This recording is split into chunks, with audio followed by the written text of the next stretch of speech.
বাংলাদেশ কি নতুন এক ভূ রাজনৈতিক মোড়ে দাঁড়িয়ে, নাকি দক্ষিণ এশিয়ার শক্তি লড়াইয়ের কেন্দ্রে পরিণত হয়েছে ঢাকা?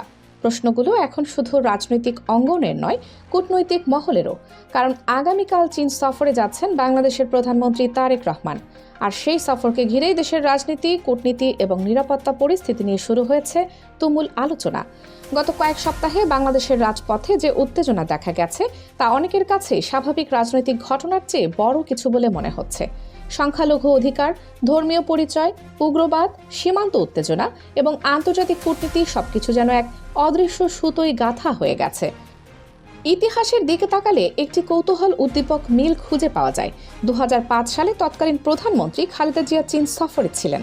সেই সফরের মাঝে 17 আগস্ট সারা দেশের 64 জেলায় একযোগে বোমা হামলার ঘটনা ঘটে। সেই হামলার দায় নেয় উগ্রপন্থী সংগঠন জেএমবি। বাংলাদেশের ইতিহাসে সেটি ছিল অন্যতম সমন্বিত জঙ্গি হামলা।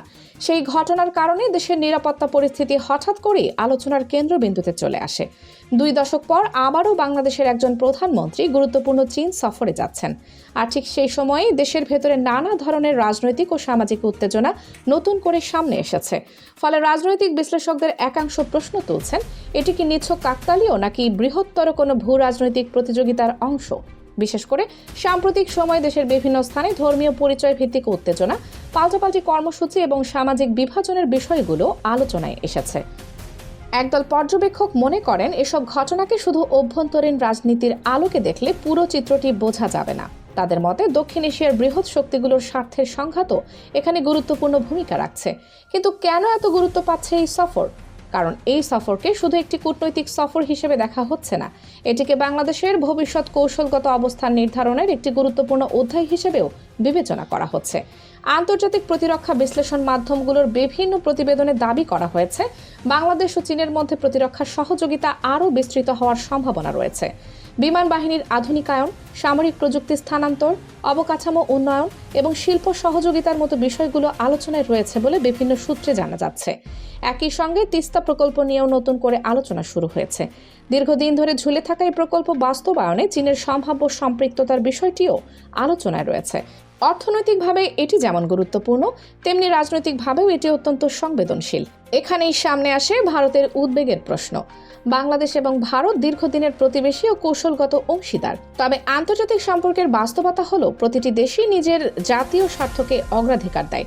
ফলে বাংলাদেশ যখন নতুন নতুন অংশীদারিত্ব গড়ে তুলতে চায়, তখন স্বাভাবিকভাবেই আঞ্চলিক শক্তিগুলো বিষয়টি গভীরভাবে পর্যবেক্ষণ করে। ভারতের কিছু সংবাদ মাধ্যম এবং নীতি নির্ধারণী মহলে সম্প্রতি বাংলাদেশের নতুন সরকারের পররাষ্ট্রনীতি নিয়ে নানা আলোচনা দেখা গেছে। বিশেষ করে চীন, পাকিস্তান এবং তুরস্কের সঙ্গে বাংলাদেশের সম্পর্ক বৃদ্ধির সম্ভাবনা নিয়ে উদ্বেগের কথাও বিভিন্ন প্রতিবেদনে উঠে এসেছে। বাংলাদেশের সামরিক আধুনিকায়ন পরিকল্পনায় তুরস্কের ড্রোন প্রযুক্তি, পাকিস্তানের সঙ্গে সামরিক প্রশিক্ষণ সহযোগিতা এবং চীনের সঙ্গে প্রতিরক্ষার সম্পর্ক, এই 3টি বিষয়কে অনেক পর্যবেক্ষক বিশেষ গুরুত্ব দিয়ে দেখছেন। অন্যদিকে সরকারের সমর্থকরা বলছেন, এটি কোনো নির্দিষ্ট দেশের বিরুদ্ধে অবস্থান নয়, বরং বাংলাদেশ ফার্স্ট নীতির আওতায় জাতীয় স্বার্থকে সর্বোচ্চ গুরুত্ব দেওয়ার চেষ্টা। এদিকে দেশের রাজনীতিতে আরেকটি বড় আলোচনার বিষয় হলো আওয়ামী লীগের ভবিষ্যৎ এবং শেখ হাসিনা প্রসঙ্গ। সরকার ও বিরোধী মহলের বক্তব্য, আন্তর্জাতিক পর্যবেক্ষকদের বিশ্লেষণ এবং আঞ্চলিক কূটনীতির হিসাব, সব মিলিয়ে বিষয়টি এখনও অত্যন্ত স্পর্শকাতর।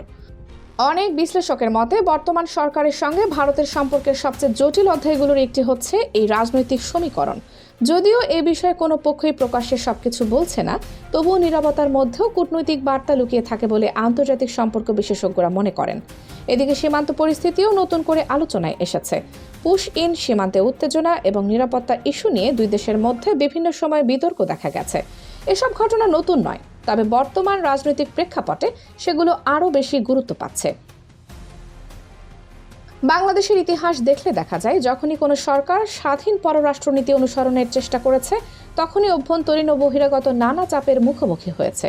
এই অভিজ্ঞতা নতুন নয়। জিয়াউর রহমানের সময় থেকে শুরু করে বিভিন্ন সরকারের আমলেই এমন বিতর্ক দেখা গেছে। তবে আজকের বাস্তবতা আরও জটিল, কারণ এখন শুধু দক্ষিণ এশিয়া নয়, পুরো বিশ্ব নতুন এক শক্তির প্রতিযোগিতার মধ্য দিয়ে যাচ্ছে। একদিকে চীনের উত্থান, অন্যদিকে যুক্তরাষ্ট্রের কৌশলগত অবস্থান, ভারতের আঞ্চলিক প্রভাব এবং মধ্যপ্রাচ্যের নতুন সমীকরণ, সবকিছু মিলিয়ে বাংলাদেশের গুরুত্ব আগের যে কোনো সময়ের চেয়ে অনেক বেশি। এই প্রেক্ষাপটে প্রধানমন্ত্রী তারেক রহমানের চীন সফর নিছক এক বিদেশ সফর নয়, এটি বাংলাদেশের ভবিষ্যৎ কূটনৈতিক অবস্থান, অর্থনৈতিক অংশীদারিত্ব এবং নিরাপত্তা নীতির দিক নির্দেশনা নির্ধারণে গুরুত্বপূর্ণ ভূমিকা রাখতে পারে। কিন্তু সবচেয়ে বড় প্রশ্ন হলো, বাংলাদেশ কি ভারসাম্যের রাজনীতি ধরে রাখতে পারবে? চীনের সঙ্গে সম্পর্ক বাড়াবে, আবার ভারতের সঙ্গে সম্পর্ক স্থিতিশীল রাখবে। এই সূক্ষ্ম কূটনৈতিক সমীকরণ কি সফলভাবে পরিচালনা করা সম্ভব হবে? আগামী কয়েকদিন হয়তো সেই প্রশ্নেরই উত্তর দেবে। হরমুজের জলরাশি, তেহরানের কূটনীতি, ওয়াশিংটনের কৌশল, তেল আবিবের উদ্বেগ, মস্কোর হিসাব এবং বেইজিংয়ের নীরব পর্যবেক্ষণ, সবকিছু মিলিয়ে বিশ্ব রাজনীতি যখন দ্রুত বদলে যাচ্ছে, তখন বাংলাদেশের প্রতিটি কূটনৈতিক পদক্ষেপ হয়ে উঠছে আন্তর্জাতিক আলোচনার অংশ। এখন সবার চোখ বেইজিং সফরের দিকে। এই সফর কি বাংলাদেশের জন্য নতুন অর্থনৈতিক সুযোগের দরজা খুলে দেবে, নাকি এটি দক্ষিণ এশিয়ার ভূ রাজনীতিতে আরও বড় কোনো প্রতিযোগিতার সূচনা করবে? উত্তর সময় দেবে। তবে এটুকু নিশ্চিত, বাংলাদেশ এখন আর শুধু ঘটনা প্রবাহের দর্শক নয়, বরং দক্ষিণ এশিয়ার নতুন ভূ রাজনৈতিক অধ্যায়ের একটি গুরুত্বপূর্ণ চরিত্র।